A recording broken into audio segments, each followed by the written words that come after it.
The morning they tried to take everything from me, I wore my gardening dress. Not on purpose. Not as some calculated move to seem small.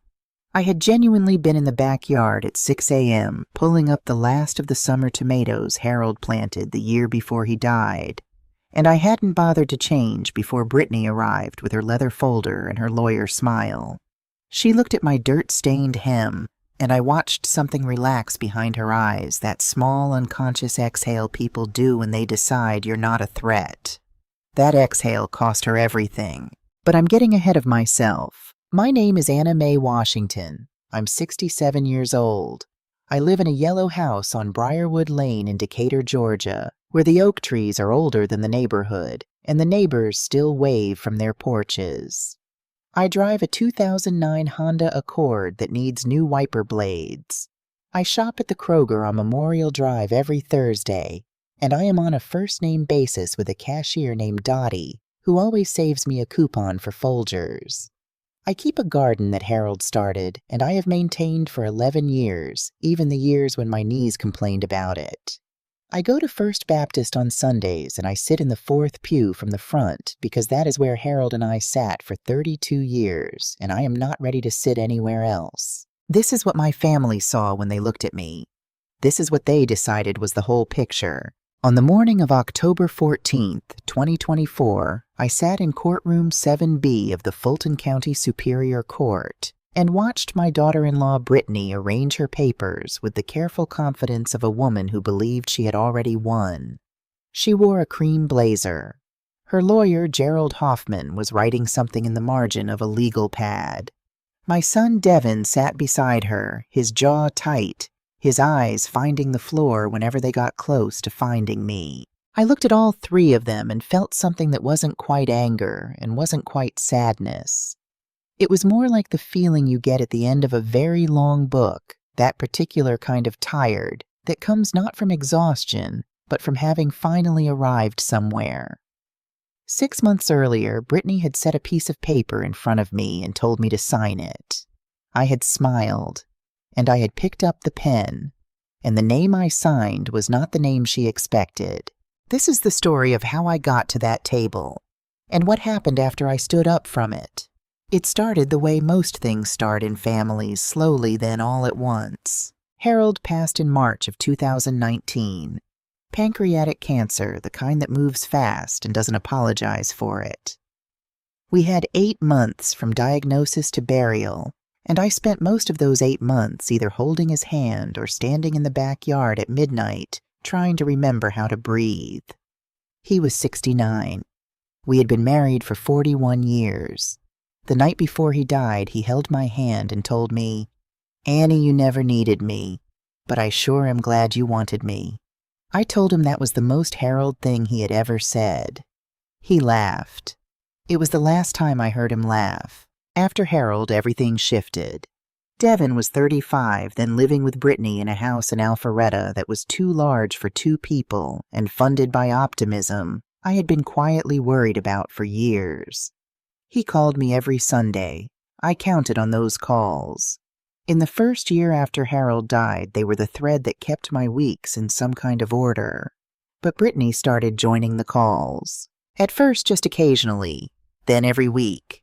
And then subtly, the way a current changes direction, Devin started sounding different on those calls.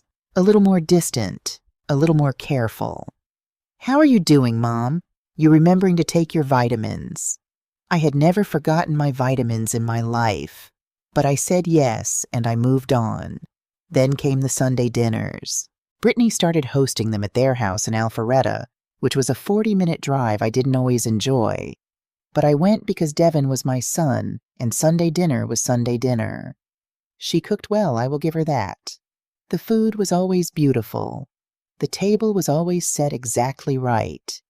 And I was always seated at the far end, away from the conversations that mattered. I noticed it the third time it happened. Not the seat itself, seats are seats, but the way the talking moved around me like water around a rock. Devin and Brittany would discuss their finances, their plans, Harold's investments, what to do about the property on Cascade Road, and they would do it across me, between me, around me, as though I was a piece of furniture that had been included out of obligation. "The Cascade property is sitting empty," Brittany said one Sunday, passing the sweet potatoes to Devon without looking up. "We should really think about what to do with it." "That property belongs to my mother," Devon said. "Of course." She smiled at me then, that warm, practiced smile. "We just want to make sure it's being managed properly. You shouldn't have to deal with all that paperwork, Anna. You've got enough on your plate." I was eating collard greens. I did not look up. "I manage fine," I said. "Of course you do." She said it the way you agree with a child. What Brittany did not know, what no one at that table knew, was that I had been managing things far more complicated than a single rental property for the better part of 4 decades. But I had learned a long time ago that what people don't know about you is often more useful than what they do. So I ate my greens. I smiled at appropriate intervals, and I filed everything away. The first time I understood how far Brittany intended to go was a Tuesday in February. She called me that morning to say she had made me a doctor's appointment. "Just a routine checkup, Anna. I know you've been a little forgetful lately, and I want to make sure everything's okay." I had not been a little forgetful. I had not been forgetful at all. But I said, "That's very thoughtful of you, Brittany," and I let her drive me there. The office was on Peachtree Industrial in one of those medical plazas that always smell like new carpet and artificial calm. Dr. Fowler's name was on a gold plate by the door. Brittany held my elbow as we walked in, which was unnecessary, but which looked to anyone watching like a daughter-in-law caring for an aging mother. Dr. Fowler was a compact man with pale eyes and a handshake that was just a fraction too enthusiastic, the handshake of a man who wanted you to like him quickly. He smiled at Brittany when we came in. Not the professional smile you give the family member who accompanied the patient. The other kind. The kind that contained a prior conversation. I sat down. I folded my hands in my lap. He asked me questions. What year was it? Who was the current president? Could I count backward from 100 by sevens? Could I remember 3 words? Apple Sunset Franklin, and repeat them back to him in 10 minutes. Apple Sunset Franklin. I repeated them back to him without being asked 7 minutes later in the middle of a question about whether I'd had any episodes of confusion at home. He wrote something down. His pen moved carefully, deliberately. I did not ask what he was writing. I looked at Brittany instead. She was watching the doctor's pen with an expression she thought was hidden something between anticipation and impatience. On the drive home, she was warm and attentive. She asked if I wanted to stop for lunch. She told me I'd done wonderfully. She squeezed my hand at a red light. I looked out the window at the Atlanta skyline cutting through the February gray. "That was kind of you to arrange," I said. "Of course." Another squeeze. "We just want to take care of you." I turned to look at her profile, the careful set of her jaw, the way her eyes stayed on the road.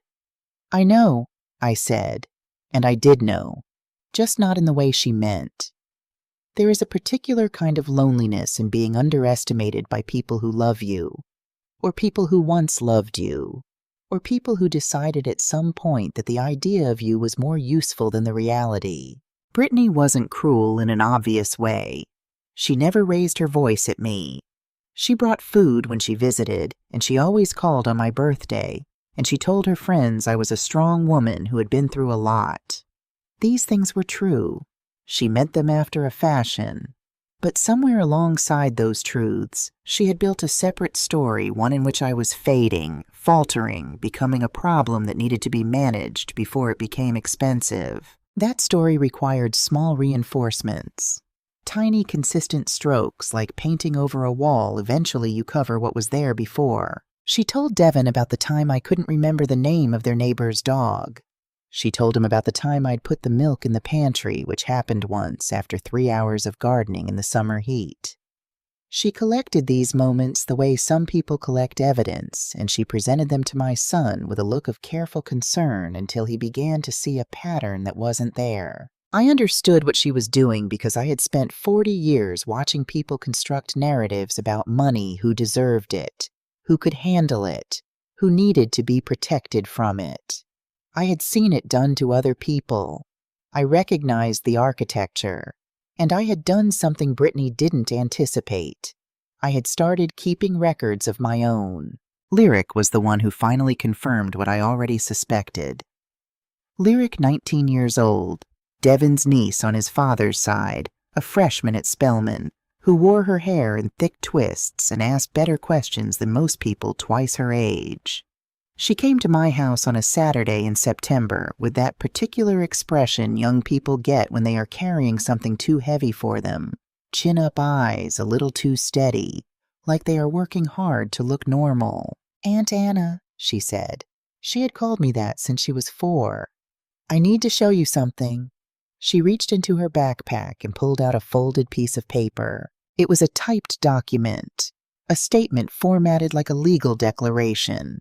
It described several incidents: me leaving the stove, on me getting lost, driving to Publix, me accusing the mail carrier of stealing packages, each dated, each written with the clinical precision of someone who had done their homework on what this kind of document needed to say. At the bottom, a signature line, blank, with Lyric's name printed underneath. "She asked me to sign it," Lyric said. "Mo Brittany. She said it was just to help protect you, that it would make sure you got the right kind of care." I read the document once, folded it, set it on the kitchen table between us. "Did you sign it?" "No." She shook her head. "I told her I needed to think about it, but I brought it to you instead." She hesitated. "None of those things happened, did they?" I looked at this girl across my kitchen table. Harold's kitchen table, the one with the burn mark near the corner from a candle we forgot about at Easter 1987. I looked at her, and I felt something move through my chest. Not quite grief, not quite gratitude, but something that lived in the neighborhood of both. "No," I said. "They didn't." She let out a breath she had clearly been holding for some time. I slid the document into the folder I kept in the kitchen drawer, the one Brittany didn't know existed, the one that had been growing quietly for 8 months. "Lyric," I said, "I need you to go home and act like this conversation didn't happen. Can you do that?" She looked at me with Harold's eyes. Our family had his eyes, that particular dark brown that looked almost black in certain light, that looked like it was thinking even when it was resting. "Are you going to be okay?" she asked. I stood up and went to put the kettle on. "Baby," I said, "I've been okay through things that would make this look like a Tuesday." She almost smiled.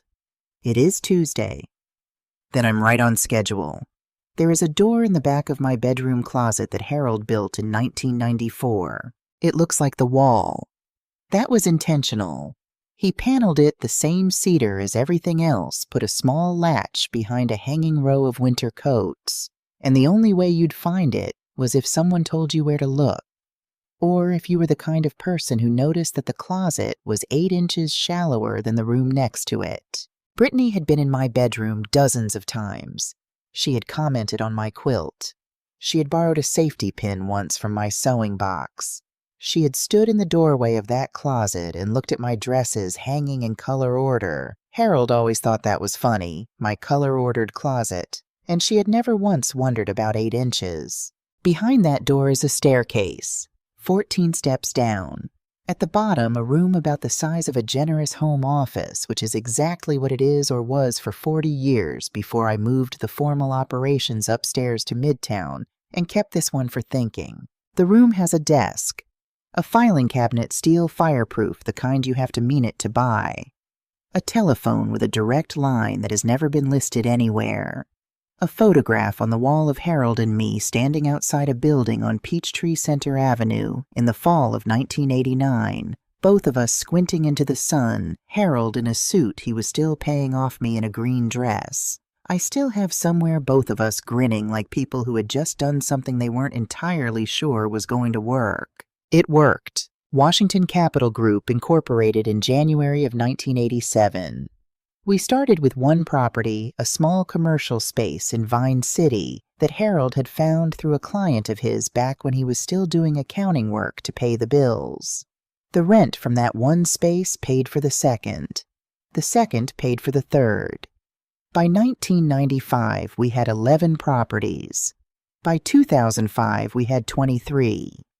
By the time Harold got sick, Washington Capital Group managed 31 commercial properties across Atlanta with a total portfolio value of $6.1 million and a waiting list of tenants that Ray Okafor had been managing with a spreadsheet so detailed it had its own color-coding system. Ray had been with us since 1998. He came in as a property manager, young and earnest, and so meticulous about details that Harold said hiring him felt like finding a second brain. Over 26 years, Ray had become the only person outside our marriage who knew the full picture of what we had built, what I had built behind Harold's name in an era when a black woman walking into a commercial real estate deal was more likely to be handed a pen to take notes than a pen to sign the contract. That was the reality we worked within. Harold was the face because Harold was the face that opened doors. I was the mind because I was always the mind. We never pretended otherwise to each other. He used to say, "Annie, you're the one running this train. I'm just the one they see in the conductor's uniform." I told him that was a fine arrangement as long as he kept the uniform pressed. He always did. After Harold passed, I became CEO officially. Quietly.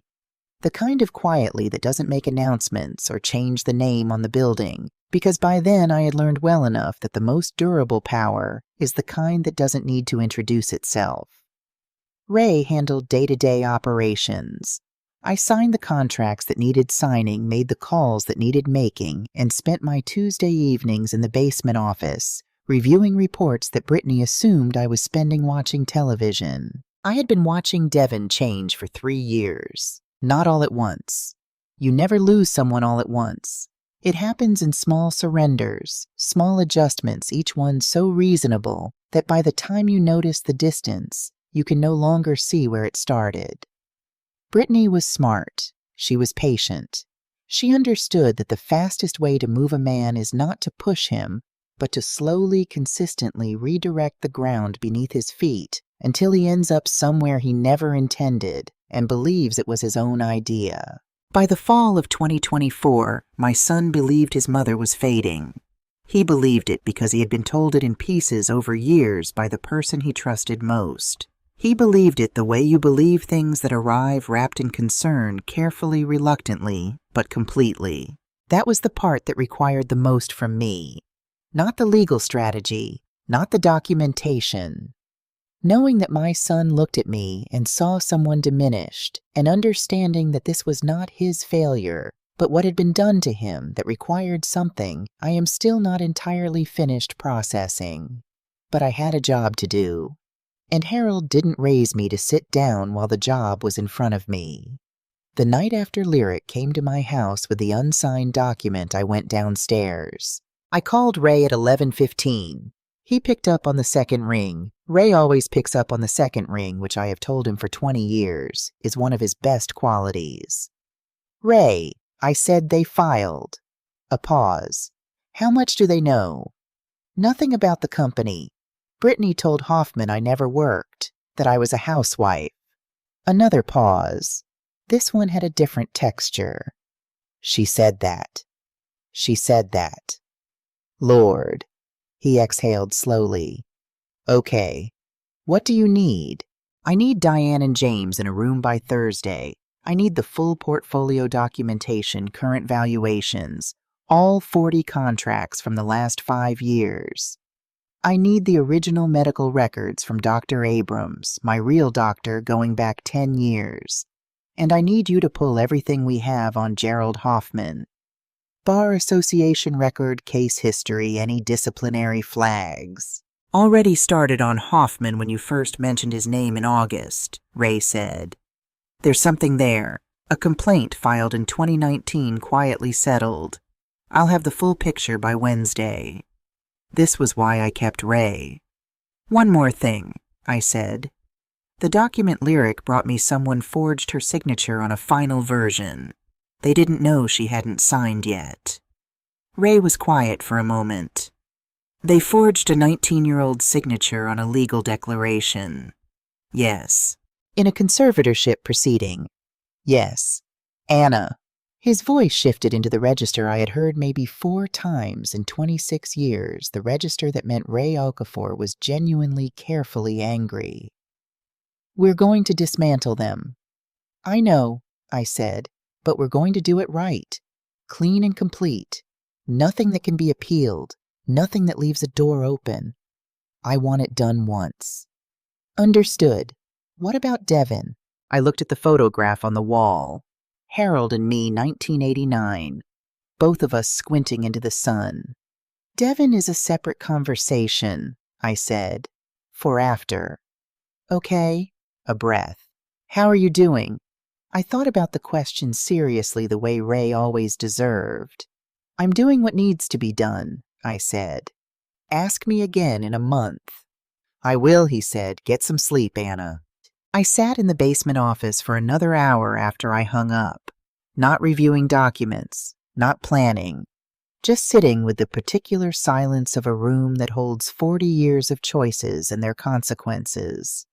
The filing cabinet, the photograph, the phone with its unlisted number. I thought about Harold. Not the Harold of the hospital of the last months of the careful dignity of a man saying goodbye to the world he had helped build, but the Harold of 1987, nervous and certain in equal measure, signing the incorporation papers in our kitchen, while I stood behind him with my hand on his shoulder and a feeling in my chest like standing at the edge of a very high place and choosing to step forward anyway. We stepped forward, and for 32 years we did not fall. One more time, I said to the photograph. One more time, and then I'm going to retire and grow tomatoes in peace. The photograph didn't answer, but I thought Harold would have laughed. The provocation the moment I understood that patience had an end point came on a Wednesday afternoon in late September. Brittany called at 2 o'clock to say she and Devin were stopping by. Not asking. Saying. This had become her habit over the past year, the assumption of access, the erasure of the small protocols of respect that people extend to each other's homes. I said that was fine, and I put on a pot of coffee because I was raised a certain way regardless of circumstances. They arrived at 2:30. Brittany first the way she always entered rooms ahead and deliberate. Devin behind her hands in his pockets, wearing an expression I had come to recognize as his conflict, faced the face of a man who wants to be somewhere else, but has not yet figured out how to want that out loud. And behind them, Gerald Hoffman. He was tall, silver-haired, with the kind of tan that came from a specific income bracket. He carried a leather briefcase that cost more than some people's rent, and he extended his hand to me with the particular warmth of a man who had decided in advance that I was manageable. Mrs. Washington, it's a pleasure. Mr. Hoffman, I shook his hand. Can I get you coffee? Please don't trouble yourself. It's already made, I said, and went to get the cups. I set everything on the kitchen table. Hoffman opened his briefcase. Brittany sat close to him in a way that was 1 degree too comfortable for a woman meeting her mother-in-law's lawyer for the first time. Devin sat across from her and looked at the table. Hoffman spread the documents out with the careful efficiency of a man who had done this many times. Mrs. Washington, he said, I want to begin by saying that everything here comes from a place of genuine care. Your son and daughter-in-law are worried about you. As people age, how old are you, Gerald? I asked. He paused. I'm sorry. How old are you? I'm 58. I wrapped my hands around my coffee cup. Go on. He recalibrated smoothly. I gave him that. As our circumstances change, it can be beneficial to have structured support in place. What we're proposing is a conservatorship arrangement, which would transfer management of your financial assets to Devin with appropriate provisions for your care and living expenses. I looked at the documents. I did not touch them. What kind of provisions? I asked. A monthly allowance of $3,500 full coverage of household expenses, medical care. $3,500 a month, I said. It's quite comfortable. Harold and I paid off this house in 2003, I said pleasantly. The property on Cascade Road generates $4,000 a month in rental income alone. $3,500 is not quite comfortable, Gerald. $3,500 is a number someone arrived at after deciding I wouldn't know the difference.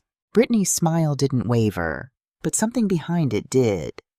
Anna, she said, leaning forward with her hands folded, performing warmth. We want to make sure you're protected. Dr. Fowler's report. Dr. Fowler is not my doctor, I said. My doctor is Dr. Claudette Abrams, who I have seen twice a year for 19 years, and who has never in any of those years noted any concerns about my cognitive function. You're welcome to call her office. I have the number memorized. Devin looked up then.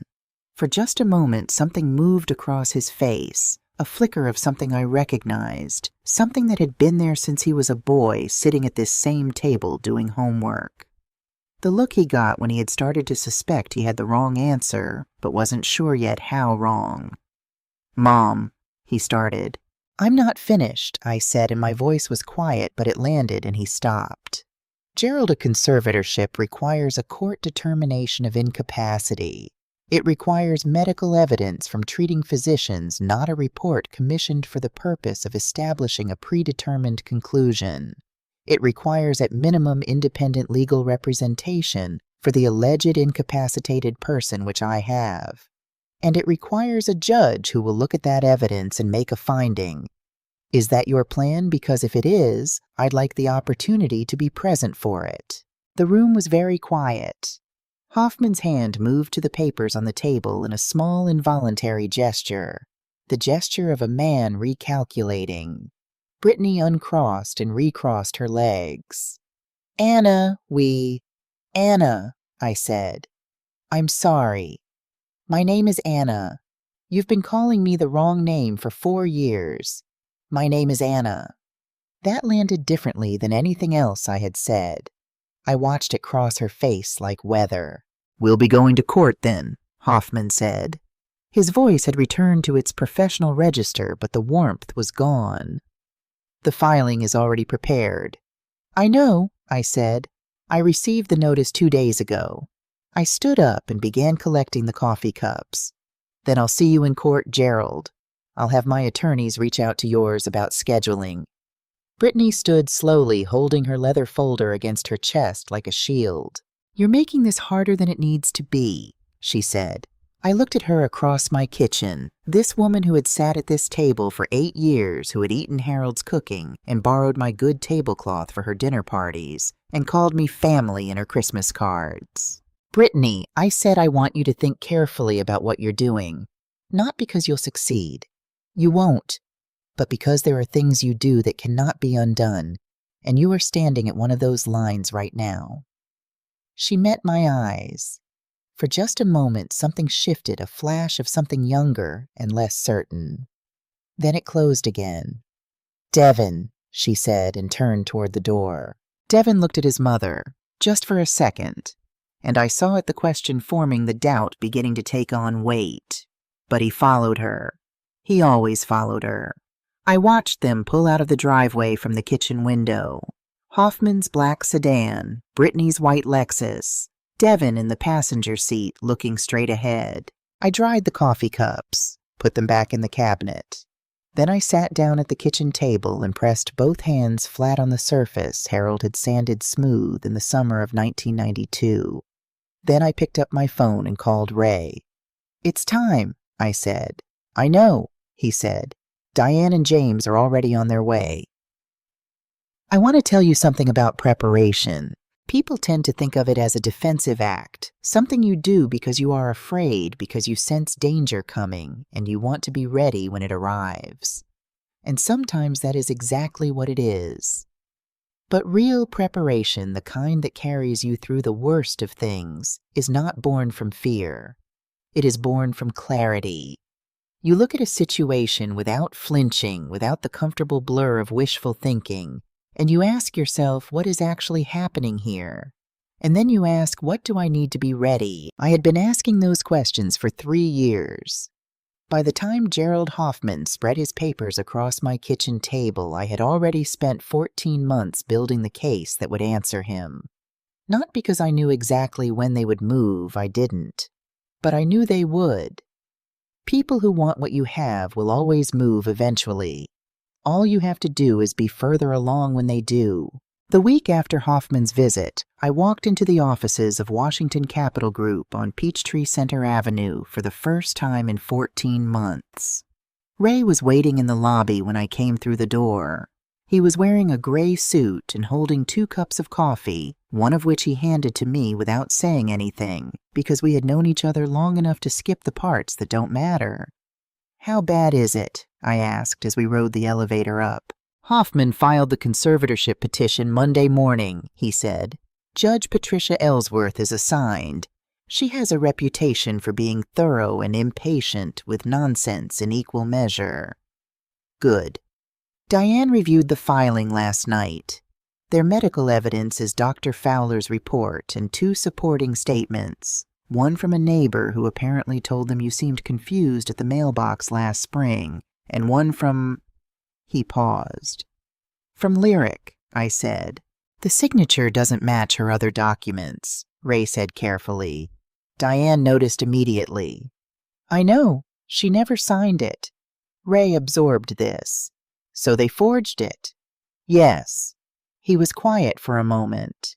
We walked down a hallway I had walked down hundreds of times, past the framed photographs of properties and groundbreakings, and the small plaque near the conference room that read Washington Capital Group built to last. "Anna," Ray said, stopping outside the conference room door. "They forged a 19-year-old girl's signature on a legal document in a court proceeding." "Yes." "They did that because they never thought you'd fight back." "I know." "Are you angry?"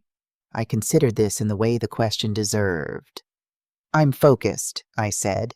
"There'll be time to be angry later. Right now, open the door." Inside the conference room, Diane Foster and James Beaumont were already seated. Diane was 55 with close-cropped natural hair and reading glasses she wore on a chain around her neck and only put on when she wanted someone to know she was about to be serious. She had won 3 conservatorship fraud cases in Georgia in the past decade and had the measured ferocity of a woman who understood exactly how much ground had been won and how easily it could be given back. James was 48, quieter, with a background in corporate law that made him the person you wanted in the room when the other side tried to shift the conversation toward business assets. He had been Washington Capital Group's attorney since 2009. I sat down. Ray set the manila folders on the table. We began. "Walk me through what we have," I said. Diane opened her folder. "Dr. Fowler's report is the centerpiece of their case. Without it, they have a neighbor who saw you at a mailbox and a forged signature. With it, they have a clinical document suggesting mild cognitive impairment, sufficient grounds to initiate proceedings not to win them, but to create enough uncertainty that a less prepared respondent might simply settle." "They were counting on a settlement," James said. "The math only works if you sign something. If this goes to full litigation, they're exposed." "Then we take it to full litigation," I said. "That's my recommendation," Diane said. "Our counter-evidence is substantial. First, Dr. Abrams. 19 years of records, no cognitive flags, her most recent assessment showing full orientation and intact executive function. She has agreed to testify." "Second," James said, sliding a document toward me, "the business record. 14 contracts signed in the past 18 months, 3 of them after the date Dr. Fowler's report was written. It is very difficult to argue that a woman is cognitively impaired at the same time she is executing 7-figure commercial real estate transactions." Third, Diane continued, the forged signature. "We had a forensic document examiner compare the signature on their filed declaration against 3 authentic samples of Lyric's handwriting from her Spellman enrollment forms. The conclusion is unambiguous. That is not her signature." She paused. Lyric has agreed to appear. I know, I said. I spoke with her yesterday. Fourth, Ray said, sliding his own folder across the table. Gerald Hoffman, bar complaint filed in 2019 by a client named Rosemary Tatum, 71 years old, Cobb County. Hoffman represented a family member in a guardianship proceeding against Ms. Tatum. The complaint alleged that Hoffman submitted documentation he knew to be inaccurate. The complaint was settled quietly. Ms. Tatum received a payment signed a non-disclosure, and Hoffman received a private admonishment from the bar with no public record. Diane looked up. How did you get the settlement details if there's an NDA? Ray smiled the small, precise smile of a man who had just answered a question he enjoyed being asked. Ms. Tatum attends First Baptist, fourth pew from the front. I looked at Ray. He looked back at me. Earl Simmons goes to my church too, I said. He's been the head usher for 11 years. Earl, Ray confirmed, who has security camera footage from the parking structure across from your house, showing a man matching the description of Hoffman's associate photographing your property and following you on 2 separate occasions in August. Diane was writing quickly.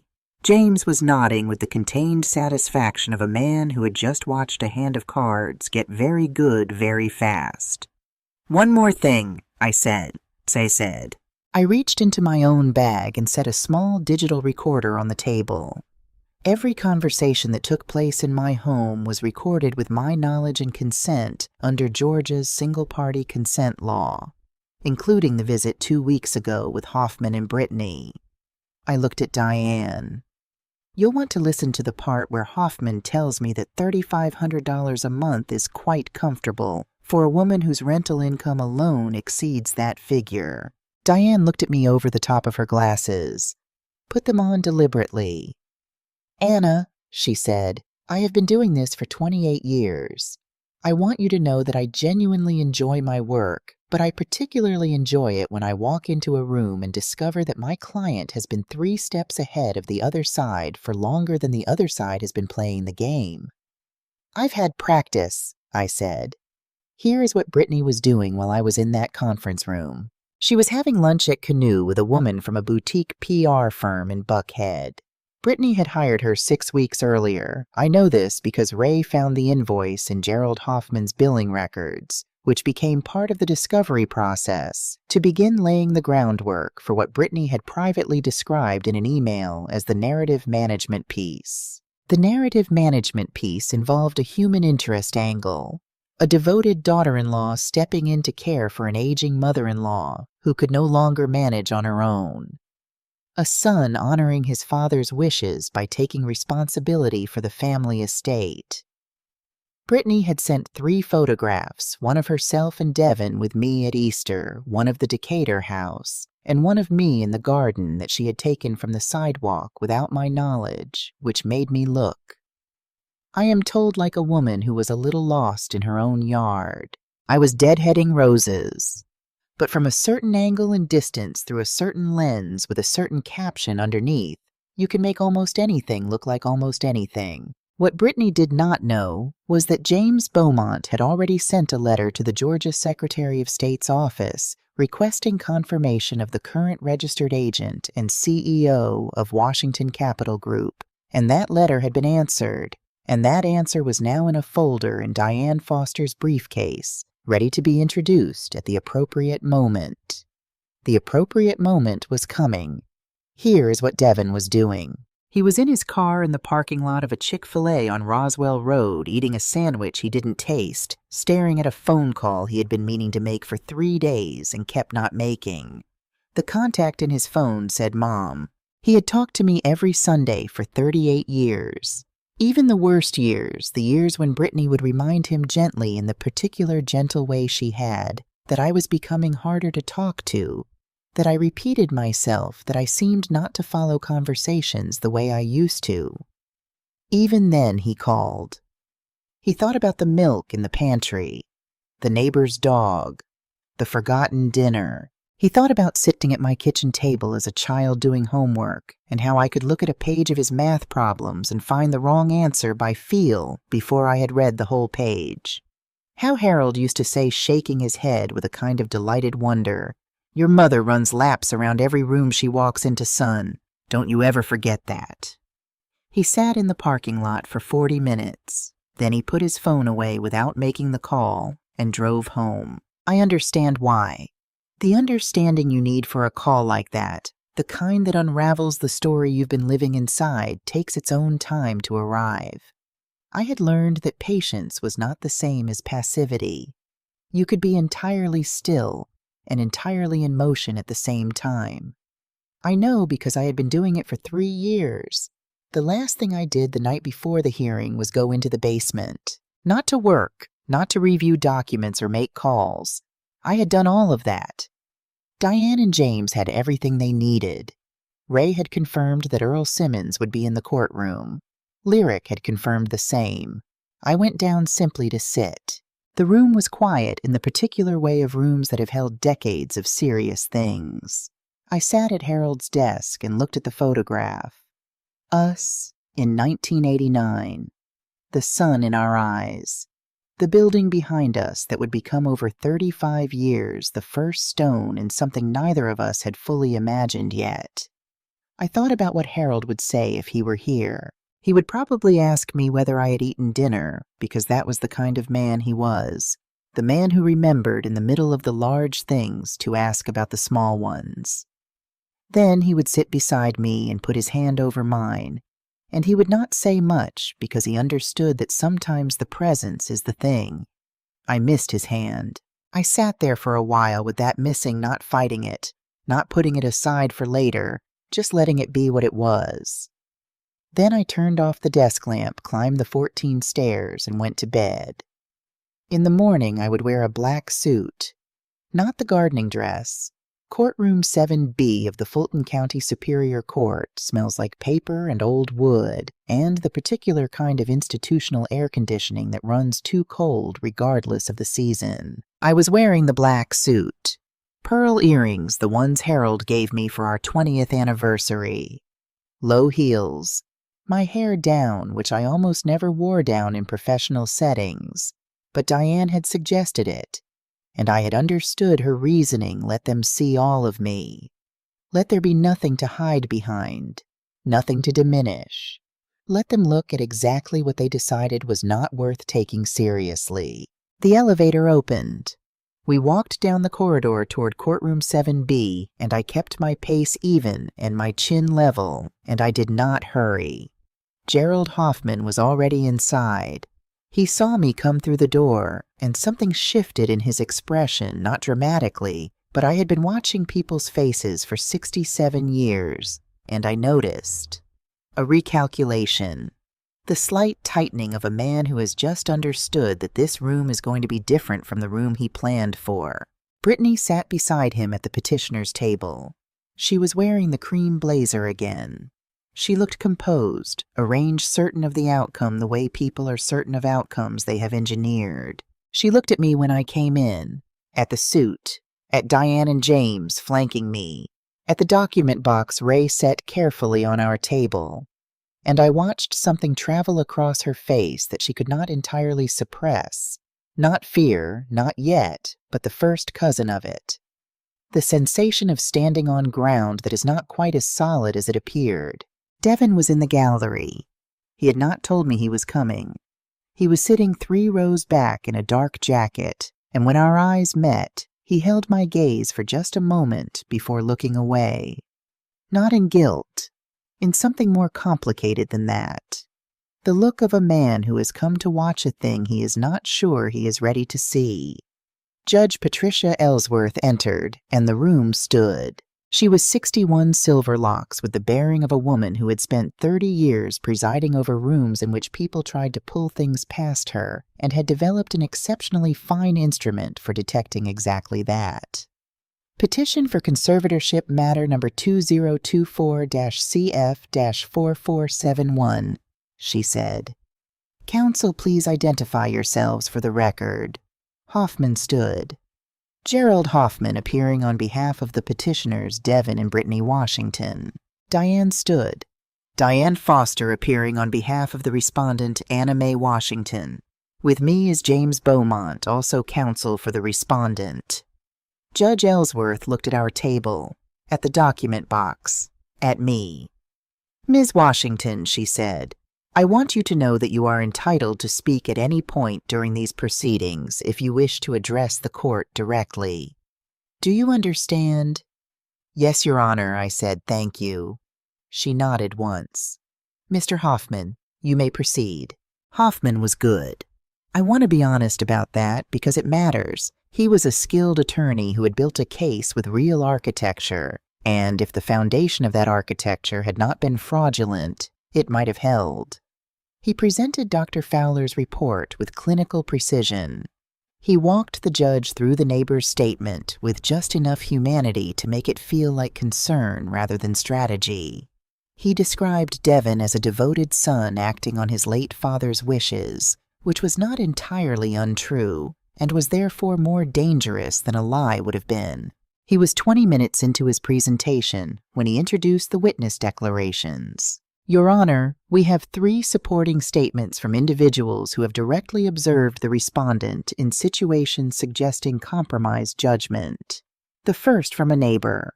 The second from Dr. Fowler in elaboration of his written report. And the third, a practiced beat of gravity, from Lyric Washington, the respondent's grandniece, who has observed several concerning incidents over the past year. Judge Ellsworth held out her hand for the documents. Her clerk brought them forward.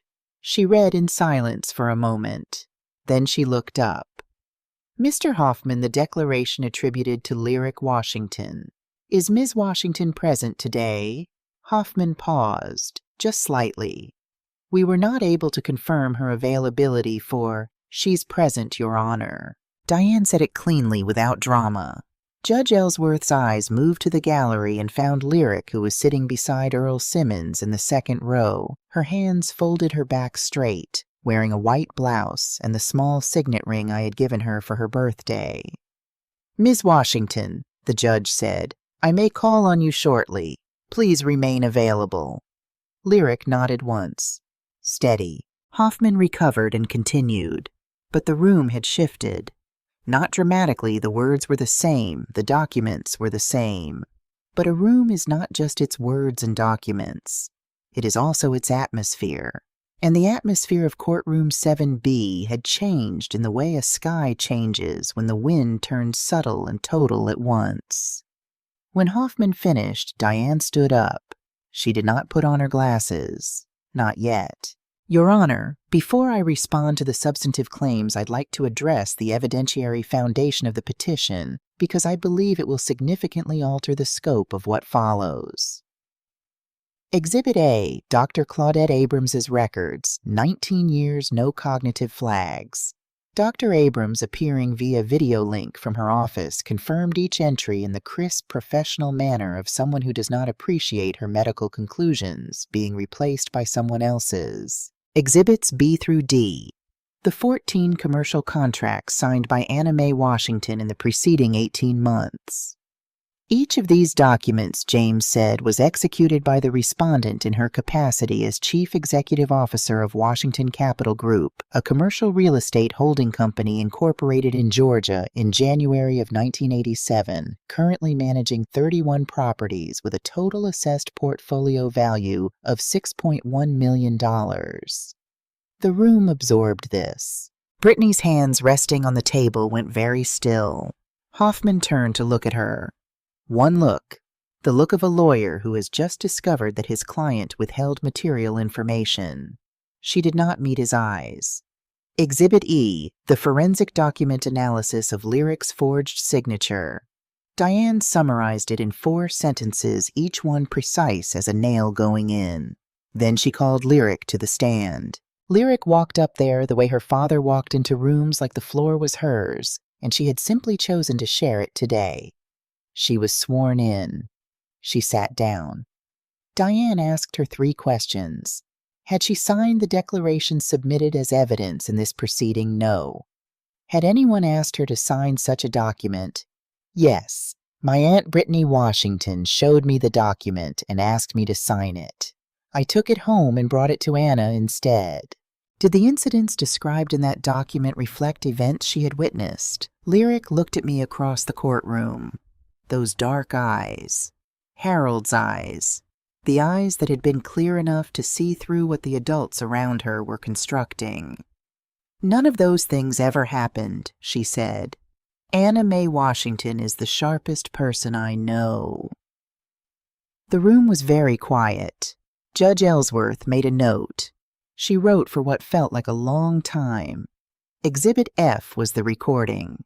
Diane played 4 minutes and 30 seconds of the conversation in my kitchen, in which Gerald Hoffman explained to a woman whose rental income exceeded $4,000 per month that $3,500 was quite comfortable, in which I cited the specific legal requirements for a conservatorship proceeding with enough accuracy that Hoffman on the recording audibly adjusted his approach mid-sentence. Exhibit G was Earl Simmons describing in calm and specific detail the 2 occasions in August when he had observed a man he did not recognize photographing my property and following me to my car. The security camera footage, time-stamped and unedited, was Exhibit H. Exhibit 1 was Rosemary Tatum's file. Diane presented it with particular care. Rosemary had consulted a separate attorney who had determined that the original NDA did not preclude testimony in a criminal referral context, which meant that Rosemary Tatum, 73 years old, who attended First Baptist and sat 2 pews behind me every Sunday, was available to describe in full detail what Gerald Hoffman had done to her in 2019. She was not in the courtroom that day, but her file was, and Diane read from the bar complaint with the steady, unhurried voice of someone who wants every word to land. Hoffman stood up twice to object. Judge Ellsworth sustained neither. By the time Diane reached Exhibit M, a summary financial analysis showing exactly how the proposed conservatorship would have functioned in practice, specifically how the estate would have been depleted within 4 to 6 years to cover the petitioner's documented debts of $890,000. The petitioner's table had the atmosphere of a place where something had broken and not been picked up yet. Brittany was sitting very straight, the stillness of a person who has determined that moving is dangerous. Devin in the gallery was leaning forward with his elbows on his knees and his face in his hands. Then Diane sat down, and Judge Ellsworth looked at Hoffman. "Counsel," she said, "I'm going to give you an opportunity to respond. I want to advise you before you do that this court takes the submission of fraudulent documentation extremely seriously, and that anything you say at this juncture will be part of the record." Hoffman looked at his papers. He looked at Brittany. He looked at the room. He said, "Your Honor, I'd like to request a brief recess." "Denied," said Judge Ellsworth pleasantly. And then she turned to me.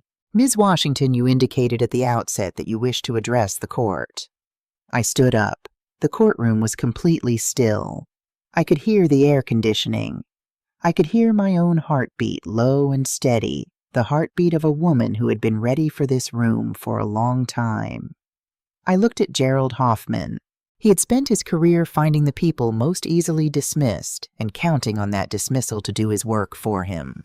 Finding the women who would be called confused, the elders who would be called incapable, the people who had spent their lives being looked past and had come to expect it.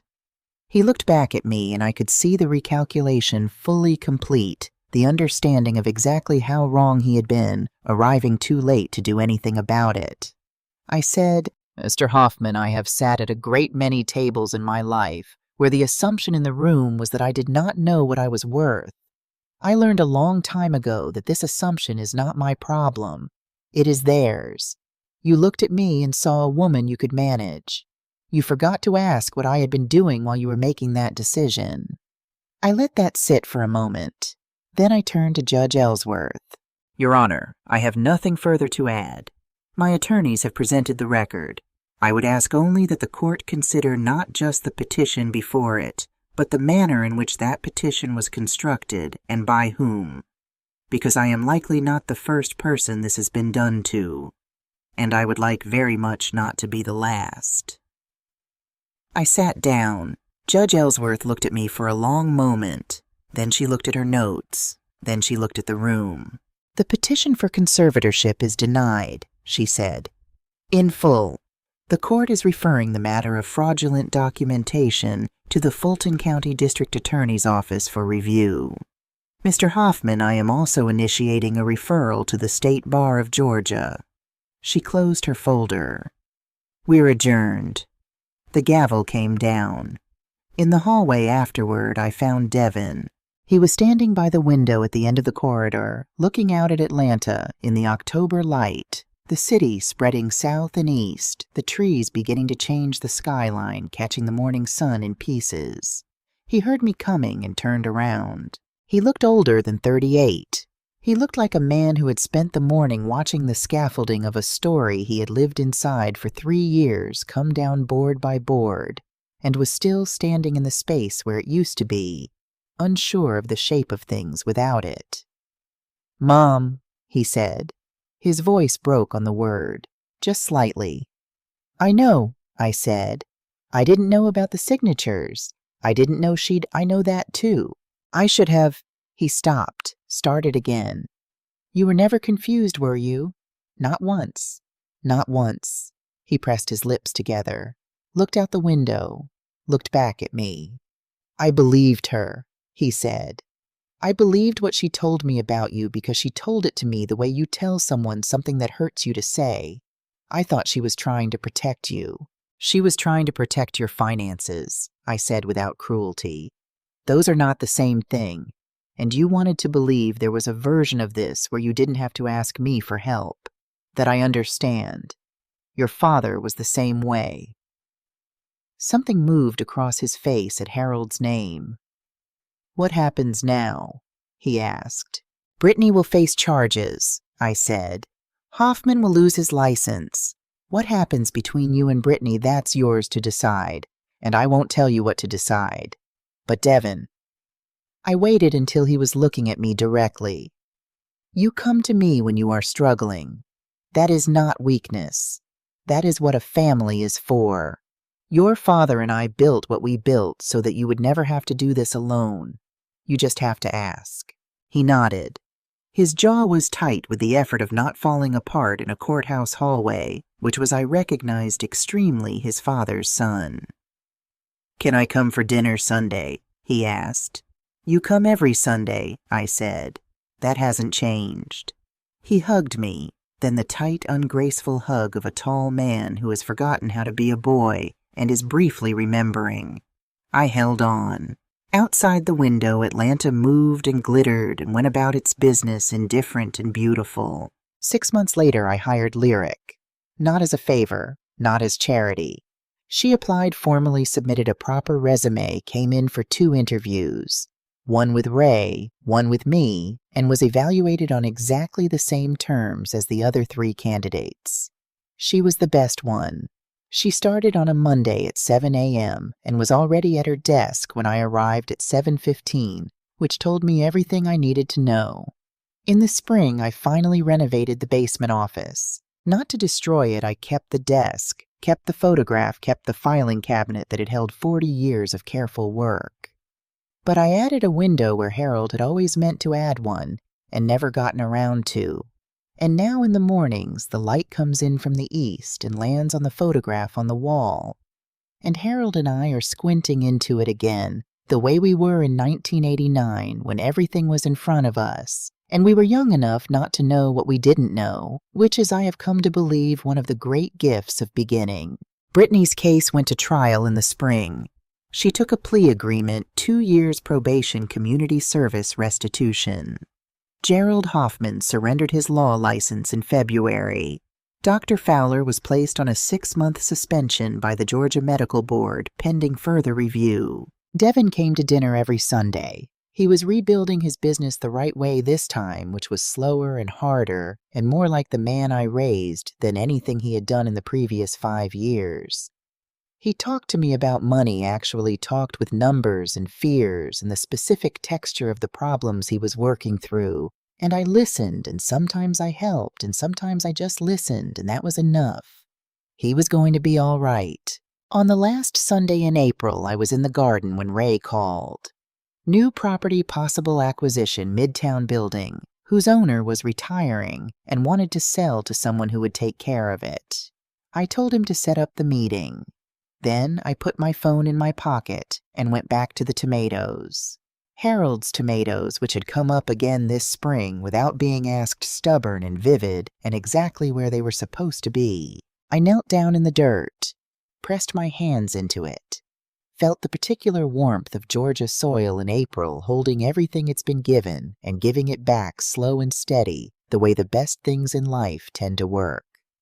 I was 67 years old. I had built a company from nothing in a time and place where nothing was supposed to come from women like me. I had loved a man for 41 years and been loved back in full measure. I had raised a son who had lost his way and found it again, which is perhaps the more honest version of raising a child that no one tells you about in advance. I had sat in a courtroom and been seen completely and correctly by a judge who had not been told what to see. I had a garden. I had a girl coming to work for me on Monday mornings who asked good questions and arrived early. I had Earl Simmons at the 4th pew on Sundays.